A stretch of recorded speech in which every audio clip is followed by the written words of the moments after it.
Hello YouTube, kamusta kayo mga immoral? Isang ukay-ukay episode ulit tayo. Ito naman yung vlog natin sa may Ioras Fashion House. Same din to sa may Isitan Recto, kaso ito yung sa taas, no? Sa 4th floor to. Ayan, tingnan nyo na yung mga available na sapatos dito. Yung arrival din sila mga immoral. Sunoorin nyo na yung video para makita nyo na yung mga available na sapatos dito.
So yan mga immoral, yung arrival na naman sila dito sa may Ioras Fashion House. Dito yan sa may 4th floor ng Isitan Recto. Medyo na-block tayo doon. So unang-unang sapatos papakita natin sa inyo is itong Easy Quantum na basketball sneaker. Ito yung kaisa-isang basketball sneaker na ginawa ni Kanye sa Easy line niya, pero binanto ng NBA kasi meron siyang reflective material dito. So kapag may flash photography or kung ano man, iilaw yan, masisilaw yung mga player. So pinagbawal. Ang size nito 8.5. At ang presyo nito is 1,880 pesos. So ayan, hindi ko naman sinasabing legit to, no, pero ayan, kayo na lang po tumingin. Mukhang maganda naman, okay naman siya. Ilalim maganda-ganda pa din yung kapares niya, ayan. Dito lang yan. Nagmurisa tayo dito sa may pandandulo, pinakadulong rack. Parang gusto ko siyang isukat, no? Pero huwag na, baka matempt akong bilhin Sa ilalim niya ito, merong Boost sneaker ulit dito. Hindi ko lang exactly alam kung anong model nito. Lagay ko na lang yung ID dyan sa baba. Size 8.5 na Adidas Boost sneaker, pero parang ang haba niya for 8.5. Presyo niya is nasa kabilang sneaker ulit. So saan ko pa ito kinuha? Ito dito. So yung presyo nandito ba? Parang wala mga immoral, so pakicheck nyo na lang dito kung magkano to. Akala ko sole separation pero hindi pala. So yan po. Isa pang Air Max mga immoral, no? Size 10.5 naman to, parang 720 na Air Max 98 yung upper, no? Taba no? Lambot na din yung ilalim niya. Wala pa namang issue. Ito lang parang may mga Nike logo pala yung mga yan. Yan, Nike logo. Tignan natin kung magkano siya dito sa ilalim. Ano naman presyo? Sorry mga immoral, mga walang presyo yung sapatos dito. Mga kailangan nyo na lang i-confirm dun sa cashier, no, kung trip nyo. Pero ito, size 10.5 yan. Merong IVO dito mga immoral, infrared. Magkano to? Size 10 mga immoral. Panalo. Yung ganito ko kasi black and white, binenta ko dun sa pamangking ko. Siya lang yung kaisa-isang bumili nung pumuesto ko dun sa bazaar sa amin doon sa bahay eh. Ito size 10 IVO ng Nike. 1,880 pesos po ito. Tama issue eh. Ano? Ano pa, may mga konting gasgas lang dito. Ayan. Ayan. Pero swelas niya, okay pa. Medyo marami-rami yung mga sapatos dito mga Emerald. Ano? Pasensya na kayo kung hindi ko yan may papakita sa inyo lahat. Pero baka gawin kong 2-part, no? Kung kakayanin pa kasi 5:33 na. Wala lang, 5:33. Hindi ako sanay na umabot ng gantong oras sa labas sa malayo sa bahay. Usually pag 5:33 nasa Mega Mall lang ako mga ganyan.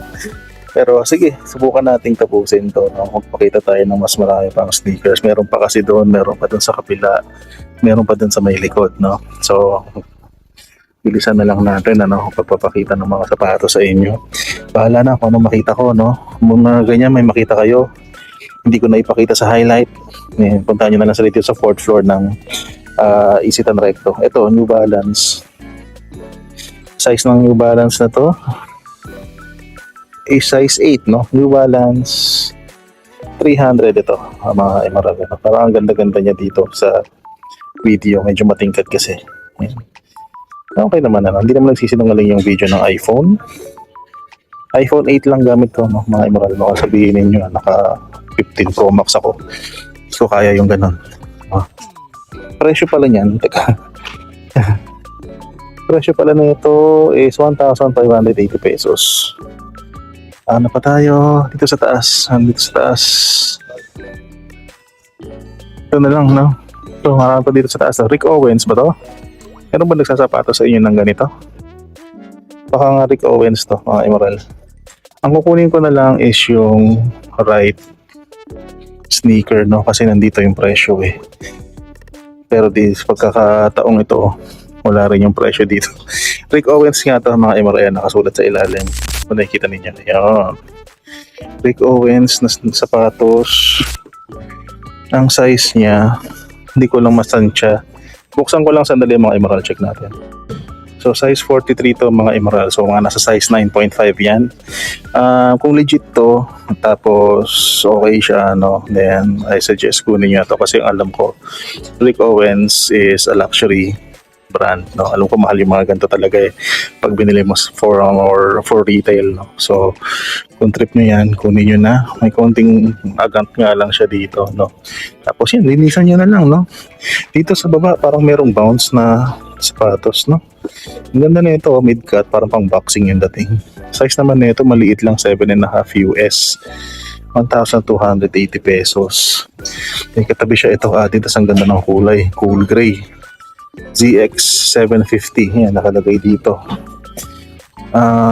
Size naman nito, size 8.5. Ito 1,580 pesos. Matripan nyo, katabi niya is itong street ball ng Adidas, no? Kulay Majin Buu, no? Yung itsura niya. Ito 1,880, makapal pa yung swelas nito. Sobrang kapal pa nung swelas niya actually. Tapos ang size nito is size 10.5, no? Actually medyo bago pa yung itsura niya, no? Kahit dun sa may passerby medyo bago pa rin yung itsura ng mga sapatos na. Dito sa baba mga Emerald, naghihintay lang Baka ibang New Balance to. May siya, pocket. You know. May pouch. Tapos, ayun, no? Drum sole. Size naman nito. Tignan natin yung size tag niya. Nandito sa gilid. So, size 10 to. Pero ang ganda na ito mga Emerald, Kung kasya sa inyo, kunin nyo na, size 10. Baka ibang New Balance yan. 1,580 pesos lang yan, mga Emerald. Tapos ito, habang tinitignan ko yun, nakita ko to vintage design, retro, size 9 US, no, ng Puma Cell. Ayan, naalala ko tong Puma Cell dati, binibilang kami ni mama ng sapatos Pinapapilan niya ako kung Puma ba o yung isang sapatos na walang brand. Mas pinili ko yung walang brand kasi mas mura yun. Proud naman ako sa sarili ko. Wala siyang presyo mga Emerald eh. So tanong nyo na lang dito sa shop kung magkano yung Puma Cell na yan. May New Balance dito na 530. Ayan. Ano to? Varsity Red ba tawag mo dito? Gym Red. So ang magaganda dito minsan sa mga gum sole siya, itong mga 530 na New Balance. Ang presyo naman nito is 5,000 tuloy. 1,580. Size nito size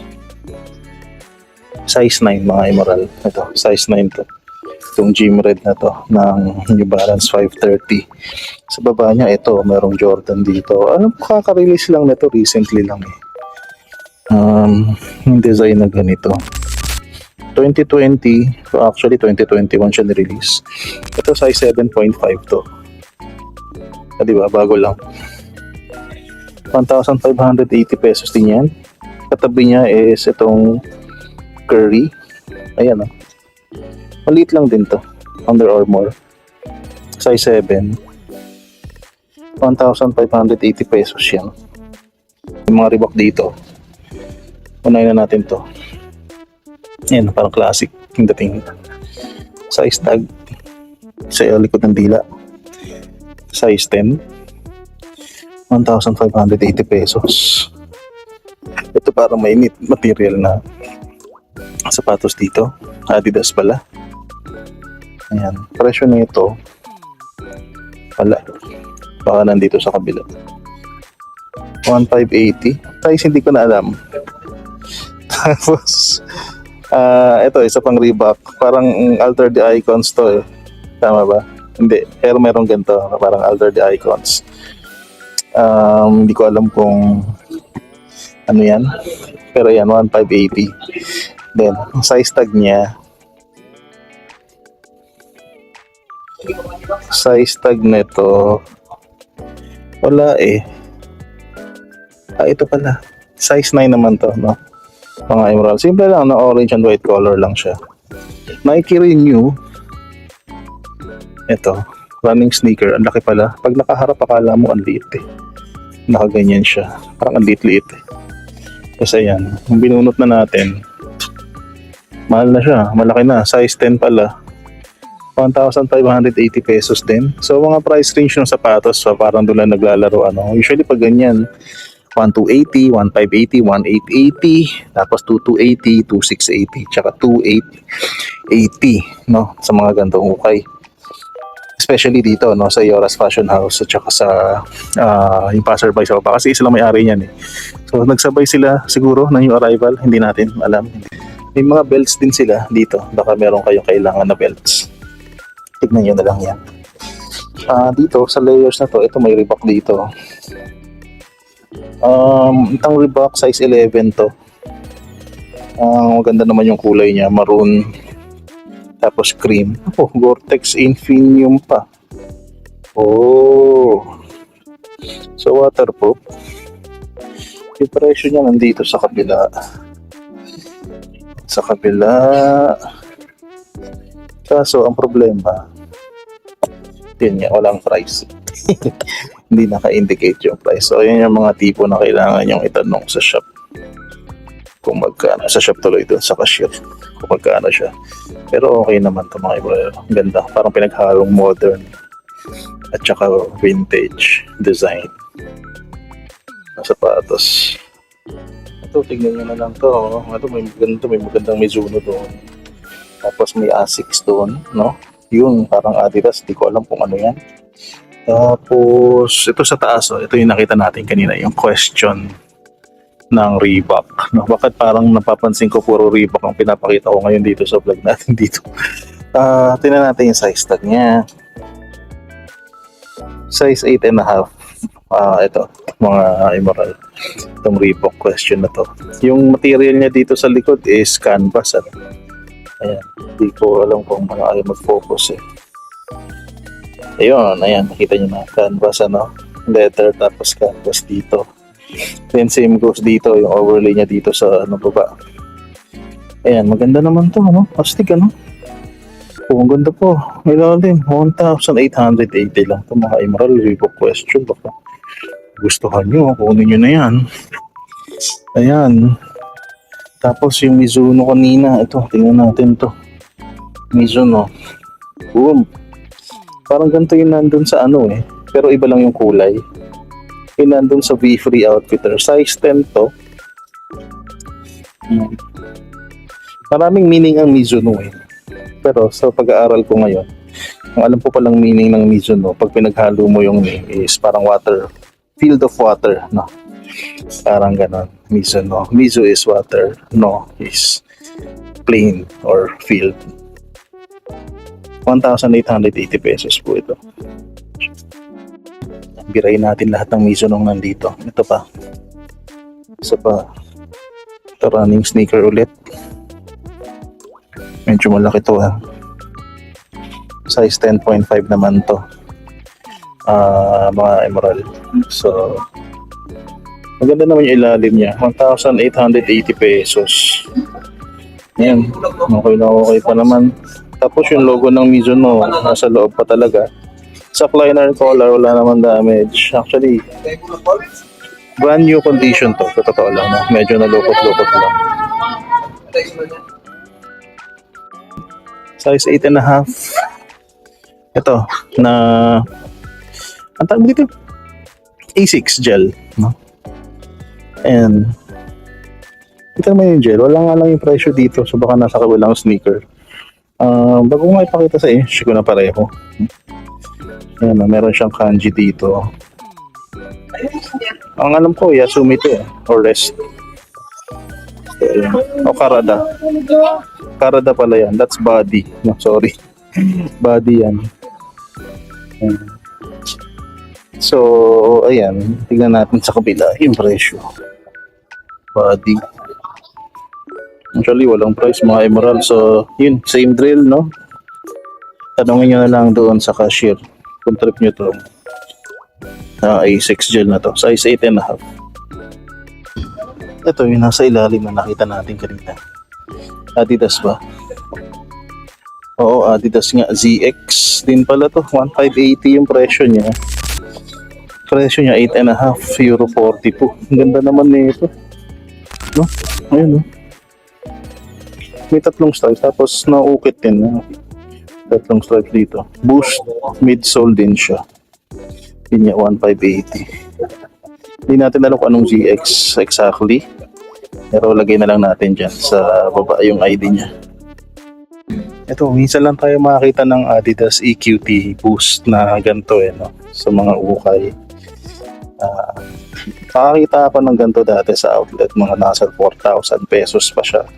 Pero ilang taon na nakalipas nun. Ito, hindi natin alam to. 9.5 po yung size na ito. Mga ganda-ganda pa. No? Mukhang NMD yung toe box niya, no? Tsaka yung sa toe cap. Tapos ayan, yung outsole niya, 1,880 pesos. Ito, kanina, immoral, na-excite ako nung nakita ko to eh. Ayan o, Air Max 1 Lunar. Pero yung midsole niya is kakaiba eh, no? Hindi yung typical na Lunar talaga. Size nito 10.5. Ganda yung upper niya eh. 1,880 pesos po ito. May heel drag na nga lang siya. Medyo matindi na. Pero yung forefoot niya okay pa naman eh. Yung New Balance na 580 na to, kakaiba rin yung itsura niya. Yung perforations niya dito is parang stars. Size naman nito size 8.5. May collab yata siya dito sa dila. Kalagay eh. Ayan to. Wiz Limited. MLTA o Mita Sneakers New Balance, no? So collaboration nga to. Presyo niya wala nakalagay dito. Tingnan natin dun sa kapila. Baka nakalagay doon. Hanggang to hanggang tong ano na to. Ito 1,580 pesos. Nandiyan yung mga stars niya. Okay naman to. Leather yung kanyang saklay na. Tapos pati yung lining ng dila. So ayan siya. Ito merong isang Skechers dito na bulky.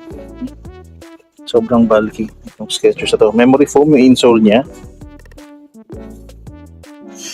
Size naman na ito is size 8. Ayan. Size 8. Okay naman tong sapatos na to. Na naman, madumi lang siya. Tapos ito, meron kapares. Meron pa palang ano sa dila. Oh. Ayan lang siya. Wala rin siyang price mga Emerald. So kung bet nyo to, ayun, tanong nyo na lang doon sa, ano, sa cashier niya. Ito yung isang pinakamagandang Adidas tubular na alam ko. Ayan. Sumabit. Sorry. Nahulog tuloy. Ayan, Adidas tubular to. Size 9, no? Kasya sa atin. Ayan, tubular RS nakalagay dito. Maganda no? Ayan.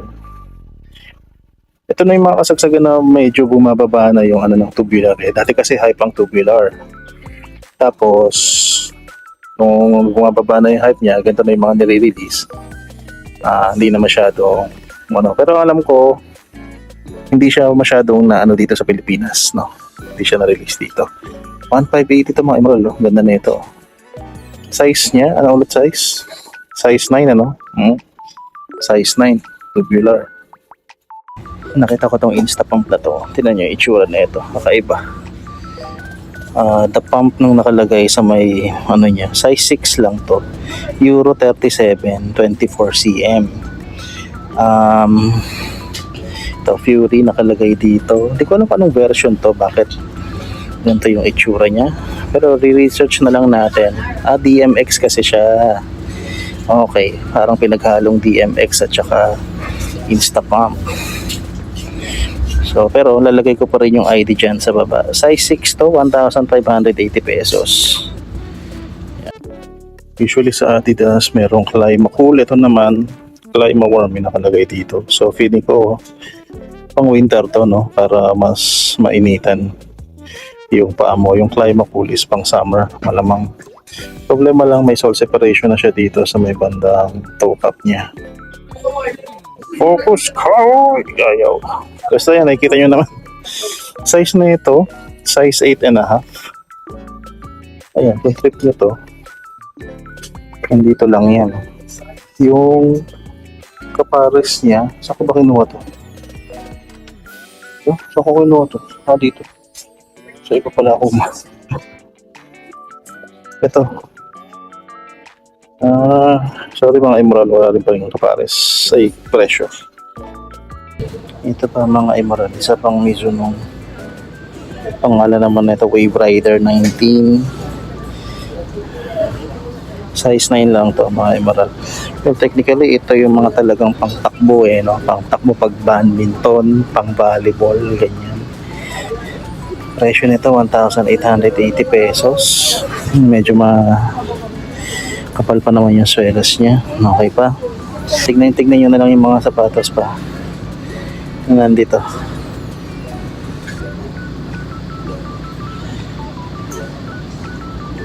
Sa taas pala merong Stephen Curry na Under Armour. Hindi ko alam kung anong number ng Curry to. Pero size nito is size 9.5 siya. 43 Size 43. Ayan, may put-put na nga lang din pala to. 1,880 pesos.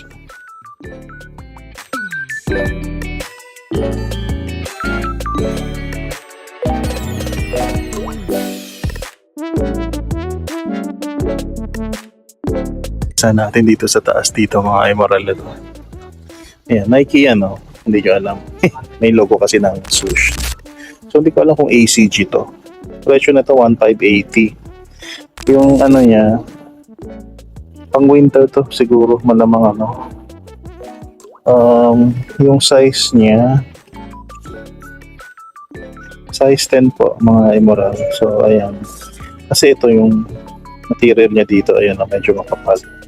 Tapos leather dito para kapag maputik siguro mababasa, hindi masyadong maapektuhan to. May shield muna siya.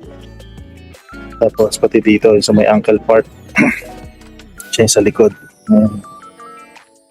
Kasi yung ilalim niya, ayan, para makakapit. Sa baba, merong Reebok dito. Ilalagay ko na nga yung ID nito dyan sa baba. Kasi naging maingay itong Reebok na to nung una itong nirelease. Ang dami nagre-resell nito. Nakikita ko to doon sa mga Facebook feeds ko, no?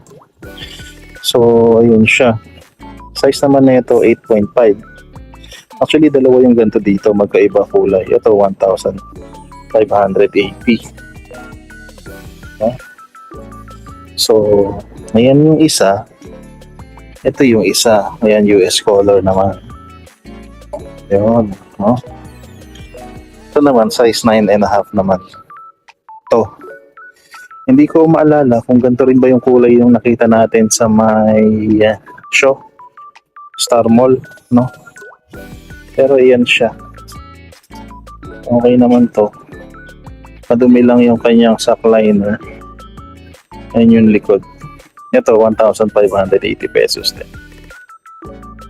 Ayan, nakita natin tong Nike sneaker na to. Kakaiba rin yung itsura nito. Ang naalala ko dito is ito, midsole niya. Parang ganyan yung design ng midsole ng sapatos ni Scottie Pippen eh. Pero Nike to, siguro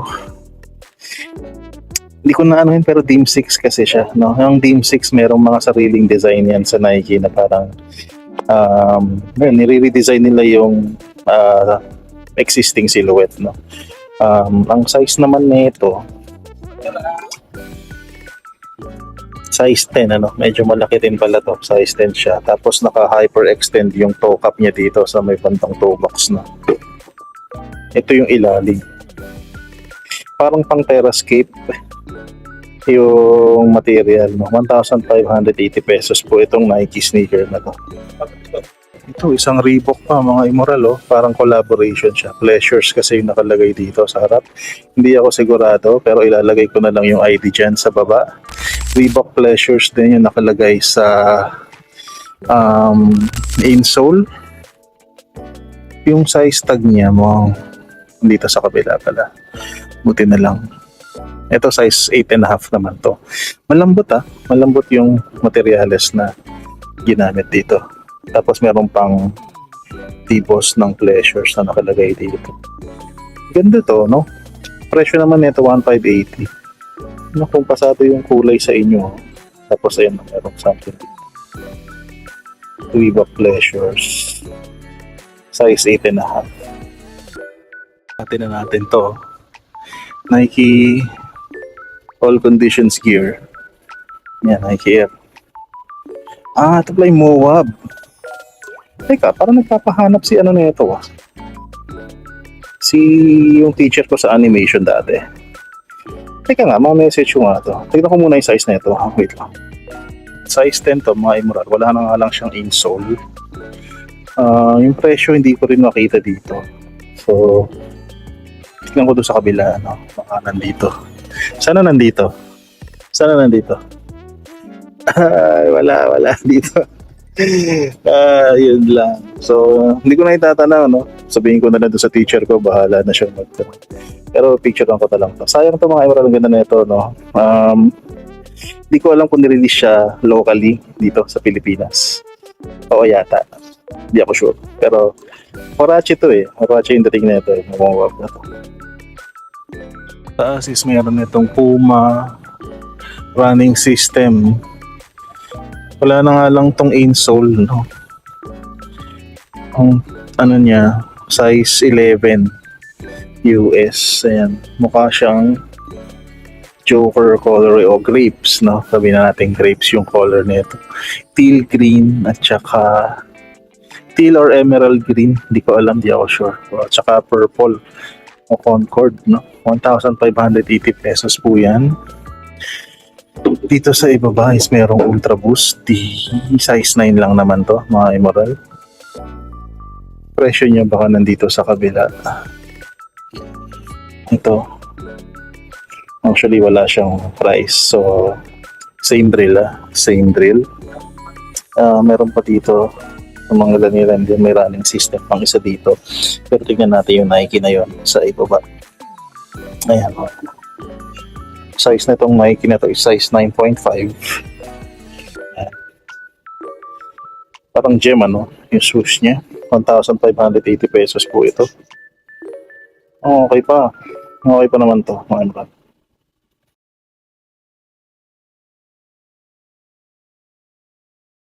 New Balance, ang ganda ng ano nito, yung leather hits, tapos canvas at saka suede, ano? Ganda ng combination, ano? Air Jordan 1. Hindi ko alam exactly kung anong tawag.